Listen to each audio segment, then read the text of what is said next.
शुरू करेंगे उत्तर प्रदेश का, जहां पर विधानसभा चुनाव में भले ही कुछ महीनों का वक्त रह गया हो, लेकिन सियासत में गर्मी दिखाई देने लगी है। इसमें सबकी नजर मुसलमानों पर है, जिन्हें मुस्लिम वोट मिलने की कोई आस नहीं, उनकी भी, और जिनको पूरी उम्मीद है उनकी भी मुस्लिम वोट को लेकर क्या आस है, यह आपको हम बताएंगे। लेकिन वोट देने वालों के पहले मुसलमान क्या सोचते हैं, अब हम आपको ये बता देते हैं। यूपी के शहर दर शहर मुसलमानों की राय हमने जानने की कोशिश की है। वो रिपोर्ट आपको रणवीर की खास तौर पर देखने को मिलेगी। लेकिन ये देखिए, वो कुछ बड़े चेहरे हैं जिनको यूपी में मुस्लिम वोट बैंक को लेकर बड़ी बड़ी उम्मीदें लपट देखी। प्रियंका गांधी, अयूब अंसारी, ये तमाम लोग मुस्लिम वोट बैंक के सबसे बड़े पैरोकार बनकर उभरे हैं। लेकिन मुस्लिम के मन में क्या है, आइए जानते हैं।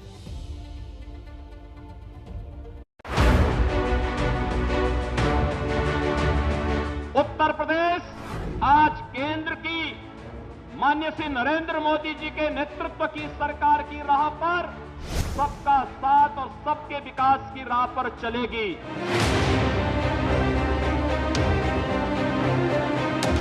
मुसलमान भाई जानते हैं कि समाजवादी पार्टी उनके कितने करीब है। उत्तर प्रदेश में मुसलमानों की आबादी पॉपुलेशन का परसेंटेज 18 या 19% के दरमियान में है। यूपी का चुनावी घमासान, किधर जाएगा मुसलमान?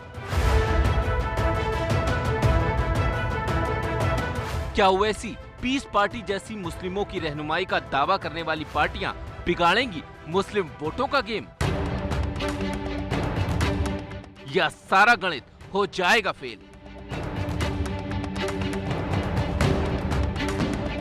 क्या बिहार का इतिहास यूपी में दोहराया जाएगा, या बंगाल का फॉर्मूला यूपी का मुसलमान अपनाएगा?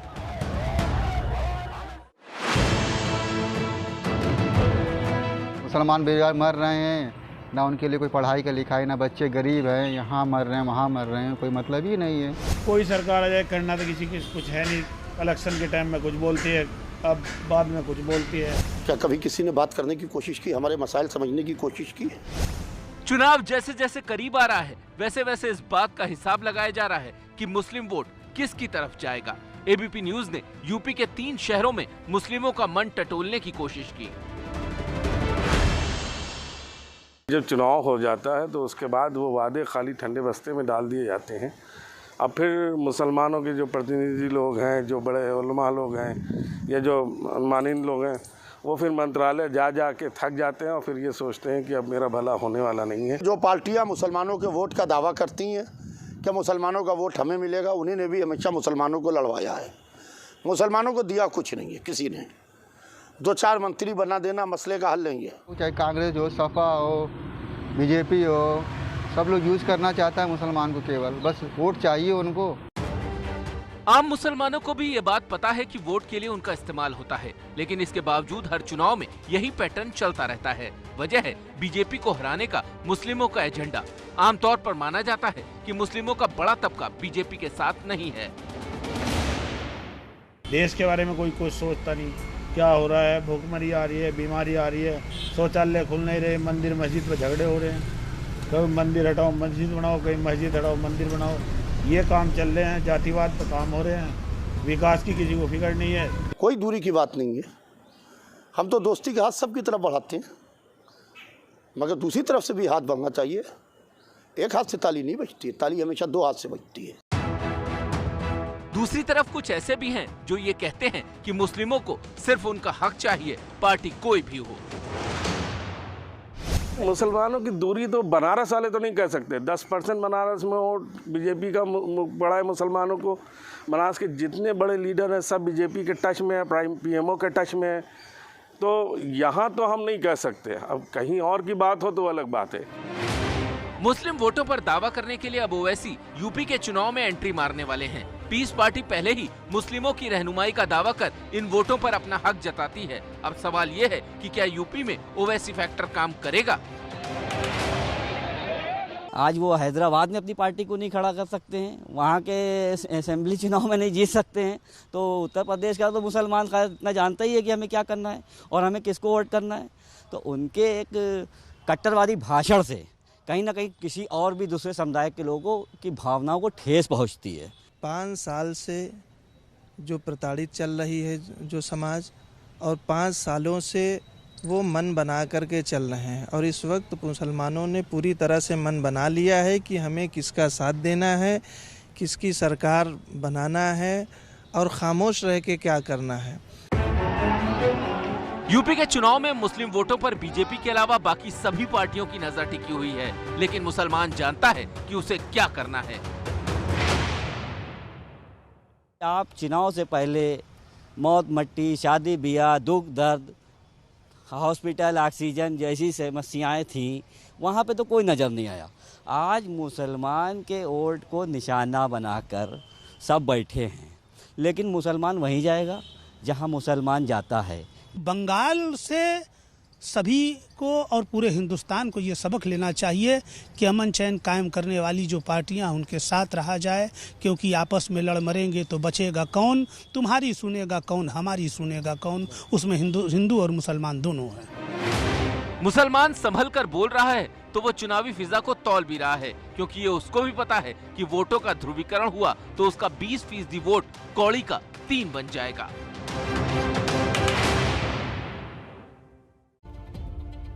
दरअसल पिछले 3 दशकों से मुस्लिम वोटों के बारे में यही मान्यता है कि जो बीजेपी को हराएगा मुस्लिम उसके ही पाले में जाएगा। बस सारी पार्टियां इसी गुड़ा भाग में उलझी हैं कि वो कौन सा समीकरण बनाए कि मुस्लिम वोट उनके पाले में आ जाए। समझिए इस बात को। समाजवादी पार्टी का फॉर्मूला बहुत साफ है, MY फॉर्मूला, यानी मुस्लिम यादव वोटों का गठजोड़, जो कि मुलायम सिंह यादव के समय से लगातार चलता आया और बहुत हद तक उनके पक्ष में भी रहा। बीएसपी, मायावती की बीएसपी भी अपने पुराने गणित पर ध्यान दे रही है, यानी मुस्लिम, ब्राह्मण और अनुसूचित जाति के वोटों का एक साथ मिलन करा सके। 32 साल से यूपी की सत्ता से बाहर कांग्रेस के लिए प्रियंका की नजर भी मुस्लिम वोट पर जमकर जमी हुई है। और अगर ओवैसी की बात करें तो वो ओम प्रकाश राजभर के साथ गठबंधन कर चुनाव में उतरने का ऐलान कर चुके हैं। इनका ध्यान भी इसी वोट बैंक पर है। पीस पार्टी हर बार की तरह इस बार भी मुस्लिम वोटों के ही सहारे है। पार्टी की कोशिश किसी ऐसी पार्टी से गठबंधन करने की होगी जिसके वोटर मिलाकर कुछ सीटों में उसकी बात बन जाए, ताकि वो नेगोशिएटिंग पावर की स्थिति में आ सके। भले ही पार्टियां कितनी गणित बिठा लें, लेकिन मुसलमान भी जानते हैं कि अकेले उनके वोट से किसी भी पार्टी को सत्ता में नहीं लाया जा सकता। लेकिन उनके नाम और उनसे जुड़े मुद्दों पर यूपी की राजनीति तेजी से अब सुलगने लगी है। देखिए लखनऊ से मेरे सहयोगी रणवीर की ये खास रिपोर्ट।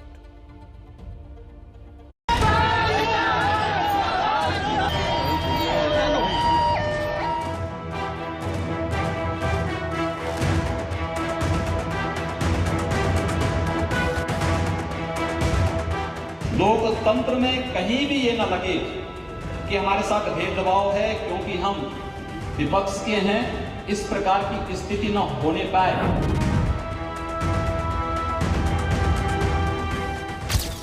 यूपी की 73 विधानसभा सीटों पर 30% से ज्यादा मुस्लिम, 70 सीटों पर 20 से 30% वोट मुसलमानों के। तो जिसका वोट 143 सीटों पर असर डालता हो उसके लिए राजनीति तो होगी ही। इसीलिए हैदराबाद वाले ओवैसी ने भी 100 सीटों पर डेरा डाल दिया है। आने वाले 2022 के असेंबली चुनाव में हम 100 असेंबली सीट पर इंतखाबात में हिस्सा लेंगे। हमने लोगों से एप्लीकेशन लेना भी शुरू कर दिया। 80 के दशक तक मुसलमान कांग्रेस के हाथ पर मोहर लगाता रहा, लेकिन 1989 में जनता दल के जरिए वो धीरे से मुलायम के साथ आ गया, क्योंकि मुलायम ने बाबरी मस्जिद की हिफाजत के लिए ऐसा इंतजाम किया था कि परिंदा भी पर नहीं मार सके। लेकिन यूपी के मुसलमानों का एजेंडा बिल्कुल साफ रहा कि जो बीजेपी को हराएगा वो मुस्लिम वोट पाएगा। इसीलिए कभी मौलाना कहलाने वाले मुलायम सिंह को भी मुसलमानों का वोट नहीं मिला। जब 2009 में कल्याण सिंह को उन्होंने अपनी पार्टी में ले लिया, तब मुसलमानों ने कांग्रेस को लोकसभा में 22 सीटें दे दी थी। इसीलिए सभी गैर बीजेपी पार्टियां ये दिखाना चाहती हैं कि बीजेपी से लड़ना उनको ही आता है। प्रदेश के खासकर अल्पसंख्यक समाज के लोगों को अपना एक तरफा वोट सपा को न देकर केवल अपनी एकमात्र हितैषी पार्टी बहुजन समाज पार्टी को ही देना है। कम से कम मुसलमान भाइयों को जो उत्तर प्रदेश की सरकार की योजनाएं हैं उनमें कम से कम 20% का सीधा सीधा लाभ पहुंचाने का काम करें।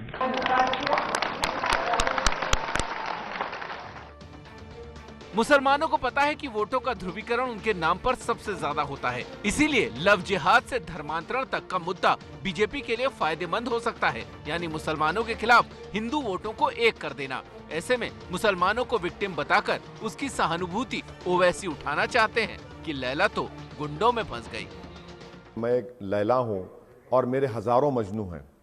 बिहार में कांग्रेस ने कह दिया कि मैं बीजेपी के साथ वोट कटवा हूँ, बी टीम हूँ। अब यहाँ पर कांग्रेस कह रही है कि अगर ओवैसी नहीं है तो हमको वोट दे दो। अब बीजेपी कुछ और कह रही है, तो मुझे कोई फिक्र नहीं है।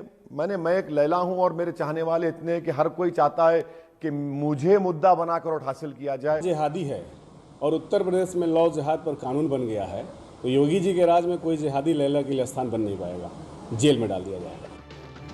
यूपी में मुसलमान कंफ्यूज हुआ तो समझिए बीजेपी की बल्ले बल्ले। और अगर मुसलमानों ने एक मुश्त वोट किया तो क्या होगा? सवाल के जवाब में कई पार्टियां घूम रही हैं धर्मनिरपेक्षता का झंडा लेकर।